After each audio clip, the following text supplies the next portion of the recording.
कहाँ से आए, कहाँ जाना है। जिंदगी की चमक दमक हमें कब तक धोखा देगी। आइए सुने एक ऐसे नौजवान की कहानी जिसने कब्र की पहली रात से पहले तौबा कर ली और रब का करीबी हो गया। मदीना मुनव्वरा के मुज़ाफ़ात में एक नौजवान रहता था। नाम तारीख में महफूज नहीं, लेकिन उसका वाक़या सीना बेसीना मुंतकिल होता रहा। वो नौजवान निहायत हसीन, खुशगुफ्तार और मालदार घराने से ताल्लुक़ रखता था। वालिदैन ने उसे दुनिया की हर आसाइश मुहैया कर रखी थी। तालीम भी अच्छी थी, लिबास भी उम्दा, लेकिन दीन से गाफिल। ना कभी नमाज की तरफ रग़बत, ना रोज़े की परवाह। मस्जिद उसके लिए एक अजनबी मकाम थी और कुरान सिर्फ एक किताब। दुनिया की रंगीनियों में खोकर वो ये भूल चुका था कि एक दिन उसे भी मिट्टी तले जाना है। इसकी वालदा एक नेक खातून थी। वो हर वक्त दुआ करती रहती, या अल्लाह मेरे बेटे को हिदायत दे, इसे अपनी तरफ लौटा ले, वरना ये दुनिया व आखिरत में तबाह हो जाएगा।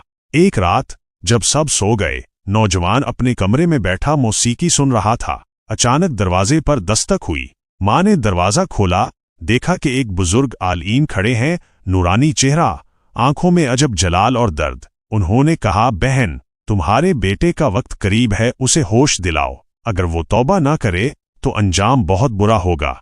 माँ ने लरजते हुए पूछा, क्या आपको वही हुई है? बुजुर्ग ने जवाब दिया, नहीं, लेकिन मैंने ख्वाब में उसे कब्र की पहली रात में तड़पते देखा है। आओ, मैं तुम्हें वो दिखाता हूं जो मैंने देखा। माँ ने लरजते हुए बेटे का दरवाज़ा खोला।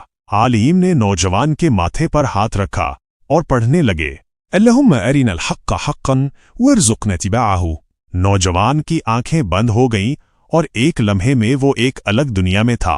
अंधेरी कब्र, अकेला, न माँ का सहारा, न बाप की दौलत, न दोस्तों की सोहबत, कपकपाती सर्दी, मिट्टी की बू और सांप जैसे काले बिच्छू। फिर एक सख्त आवाज गूंजी, ए नाफरमान, नमाज कहाँ थी? कुरान क्यों छोड़ दिया? जवानी किस राह में लुटाई? नौजवान रोने लगा, चीखने लगा, या अल्लाह मुझे वापस लौटा दे, मैं सजदे में गिरना चाहता हूँ, कुरान को सीने से लगाना चाहता हूँ। लेकिन जवाब आया, वक्त गुजर चुका है। उसी वक्त एक काला बदबूदार सांप उस पर हमला आवर हुआ और वो तकलीफ से चीखता रहा। माँ उसके करीब खड़ी सब देख रही थी, रो रही थी। आलिम ने कहा, ये है कब्र की पहली रात। जो दुनिया में रब से गाफिल होता है, उसके लिए कब्र जहन्नम का गढ़ा बन जाती है। नौजवान की आंख खुली, वो पसीने में शराबूर कांपते हुए अपनी माँ से लिपट गया और बोला, माँ, मुझे मस्जिद जाना है, मुझे कुरान पढ़ना है, मुझे तौबा करनी है।